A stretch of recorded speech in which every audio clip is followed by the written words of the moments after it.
இது பிரின்சிபல். நம்ம அமௌண்ட் கண்டுபிடிக்கணும். இன்ட்ரெஸ்ட் வந்து 7%. நம்பர் ஆஃப் இயர்ஸ் வந்து 3. காம்பவுண்ட் இன்ட்ரெஸ்ட்ல அமௌண்ட்டுக்கு தான் ஃபார்முலா. சிம்பிள் இன்ட்ரெஸ்ட்ல இன்ட்ரெஸ்ட்டுக்கு ஃபார்முலா. அமௌண்ட்னா நமக்கு பிரின்சிபல் பிளஸ் இன்ட்ரெஸ்ட் பண்ணணும். இங்க காம்பவுண்ட் இன்ட்ரெஸ்ட்ல அமௌண்ட்டுக்கு தான் ஃபார்முலா. அது நல்லா தெளிவா தெரிஞ்சுக்கணும்.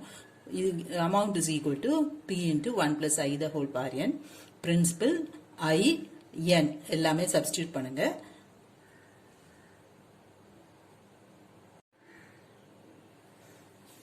$1,22,504 பைசா, அதனால 30. Hope this video is useful to you all. Do like, share, comment and subscribe so that you can track and crack. Thank you.